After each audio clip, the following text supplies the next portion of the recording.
Hello and welcome to the Cardiac Cats YouTube channel. I'm your host, Jacob Shorba, and today we'll be discussing Jacksonville's first additions in free agency. So here we are. Took a little while, took 9 days exactly, and finally, Jacksonville has signed some players onto the team that were not previously here the last season. So we've got 3 guys we're going to talk about. One of them is definitely going to be a much bigger conversation because I think it's a way more impactful player. We'll also leave that for last, but I want to go through the other guys first just so we talk about them. So we'll start with the 2 defensive linemen, first with Henry Mondeaux. And so for him, primarily played at edge for the New York Giants. He also played on the interior a little bit, so we can look at his snaps here. He's a guy lined up really on the left and the right, and then when he was on the interior, they had him playing on the left side of that. I think he had about 300 snaps this last year, so he's on the field a decent amount. Not a super impactful player necessarily. I think these first 2 signings we're talking about are really just getting in guys who are going to fill out the 90 or 85 men that you bring onto the team before, training camp and preseason. So that's really what we're looking at for these guys. Mondeaux, you see if you look at his grades, although you've got some really bad games in here for tackling, that's usually about where he's been his best.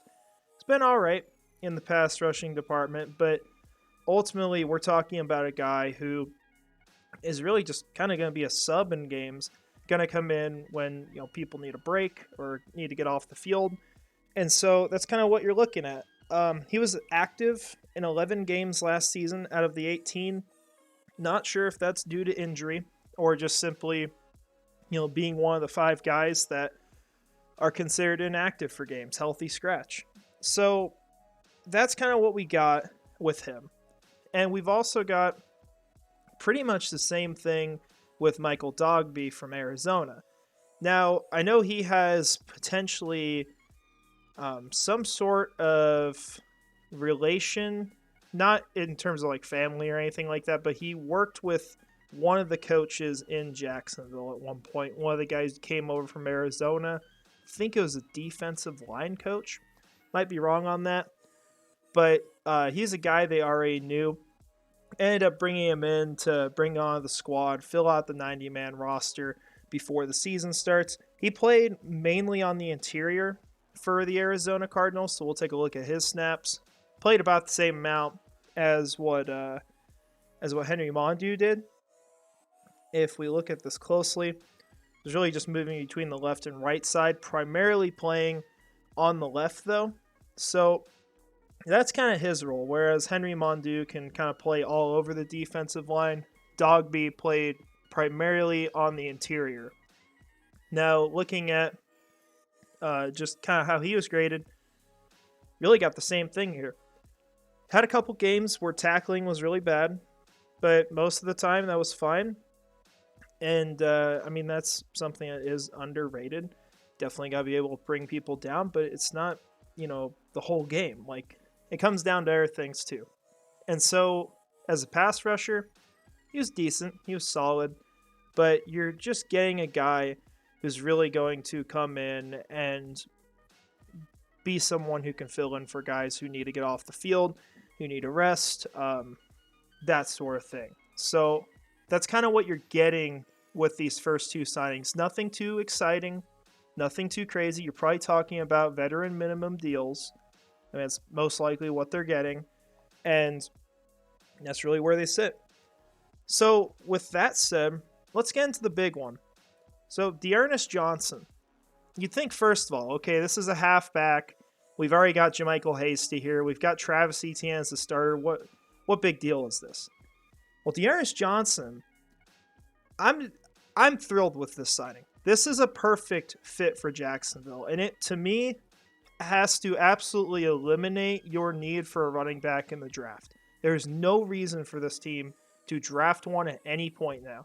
We were talking about perhaps, Tyjae Spears before. They even brought him in, I believe, to test him out as one of their top 30 visits. Not that he would be drafted in the first round, but you just choose players that you want to bring in, and sometimes it's to actually learn more about the players, sometimes it's to learn about programs. The reasons kind of vary, but he was one of their visits, and I think at this point it's pretty clear that Jacksonville's not going to be going after him or really any other running back. So, Darius Johnson played for the Cleveland Browns. He was their third running back because, well, let's be honest, most running backs would be the third running back if they played on the Cleveland Browns. It's a team that has Nick Chubb, has Kareem Hunt. You know, those guys pretty clearly carved out roles as starters, and they already struggle to split snaps, so it's hard for Johnson to really see much in games. However, when he was on the field, he took full advantage of it. He played great for that team. We can, for example, look at his 2021 season where he was out there a lot more. Look at his snaps, or more of his stats. So we go 2021. Look at his yards per game. Look at some of these. You got 146 against Denver. Even function as a receiver in this game. See 22 yards as a receiver. You see him consistently, like, being thrown the ball despite having two guys ahead of him. And that was one thing that Jacksonville was missing this last year. They didn't really have much of a receiving threat from the backfield, despite the fact that we expected Travis Etienne to be that. And I think as far as what they needed in the backfield, Jacksonville needed a player that could both function as a pass blocker and as a receiver. Because ultimately, you know, he's just going to be able to offer you one thing. If he can pass block, he's not going to be able to go out and run routes that well if he doesn't know how to receive. And so because he can do both of those, you feel confident with him on the field because the defense doesn't know whether he's going to block or whether he's going to go run a route. Makes you more unpredictable. And so Johnson offers that. You look at his pass blocking grades. We'll go back to 2022 for that. So you see, you know, even in limited snaps last year, he was really good at pass blocking. And you see it even in 2021, where he played 332 snaps, 68 of them blocking. He got an 80 on PFF. He is a really good pass blocker. So you fix that for your team because ETN struggled in that department. You get a guy who can also function as a receiver that you can throw to. So you have both of those elements. And the most important thing as well is that if Travis Etienne goes down, this is the kind of player that can step in and become that number one back for that time. He is good enough to do that. You see that with guys like Alexander Madison, for example, where if you play fantasy football at all, like when you've seen Dalvin Cook go down, everyone rushes for him. You even saw it with, like, way back, Chuba Hubbard with the Carolina Panthers. You saw it with, oh man, who was it? There was some guy on Indianapolis. Can't remember his name. But you see it with these random guys that they end up being good enough to actually start and be productive. And I think Dearness Johnson is one of those players. And it's not just thinking that, I think he's proven it by the way he's played. You know, you see games here where, you know, we're looking at 2021 for him. As a rusher, he's putting up over 100 yards on the ground. I mean, that's great. That's a big deal. You get a complete back. You get a guy who could start on many NFL teams. I would argue that. And you have that as your second running back. This is a really good signing for Jacksonville. And quite frankly, you know, right now we don't know the price he got signed for, but I would be comfortable with really anything that's $3 or $3.5 million or less. I think he's worth that on a one-year deal. Very talented player. This is really, you know, an option that's kind of similar to like what we talked about earlier on in the offseason with going after a Jerick McKinnon or going after a Samaje Perine. You know, you're getting a guy that can offer what you need, but, you know, like Perine, you can also start him if you're in a pinch. So you have a great insurance policy. You have a complete running back room.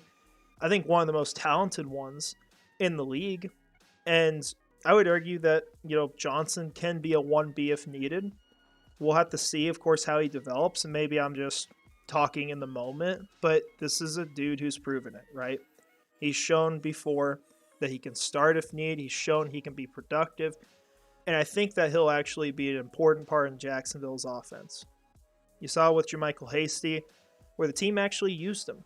Not just in games where ETN was out or they wanted to pull him early, but he was a factor in the offense. I think Johnson probably takes over for him. I think Hasty will still see some snaps, but it'll be very limited. And now you have a complete running back room. You eliminate a need, given it's not the biggest need on the team, but it's still a need. I think this is something that you wanted to address. So now you've got a guy who can start if needed. You're getting him probably on a relatively cheap deal. And instead of spending, say a 4th round pick on a running back, now you can look at something else. Maybe you get your swing tackle there. Maybe you get a developmental edge rusher. There's different ways you can go. Maybe that's where you get your tight end. So it's good that Jacksonville's finally making a couple moves. They're not all going to be big, right? Not a ton of money to spend. They could go make a big move if they want. They can move around the cap space. But ultimately, these are good signings, with getting guys like Dearness Johnson. And the other guys, maybe they could find something in them. And if they get more productive than they've been, maybe those are people that can either be really good on the practice squad or can be really good in a rotational role. So we've really got to see what happens there. There's going to be a lot of people who come into this team. That's just a matter of the fact. This happens every offseason. So that's likely what we're looking at with the defensive linemen. But definitely be excited for Johnson. It's a good opportunity for him, and he'll finally, or at least I hope, be out of that 3rd running back role and get to see some more time, because this is a guy who's shown talent, shown he can be really good in the NFL. So definitely like it for Jacksonville. Just an overview of the offense at this point. Really, all you could ask for is probably like a contested catch receiver, getting another guy at tight end just to fill the void there, and probably a swing tackle. Could you upgrade like left guard? Yeah, you could do that. But at the same time, maybe the team's confident in it. I think there's an argument for that. So offense is looking better after this. Really like this move. Smart for Jacksonville, finding a player that has a ton of potential they can get for a good deal and ultimately fill a big hole for the team, at least in that running back room. So appreciate you guys watching. Tomorrow we'll have a mock draft video out, so that'll be what's going out then. We'll also have more videos out as we get more news, things happen, and we'll just have some general draft content. So appreciate it. Hope you guys have a great rest of your day. And finally, go Jags.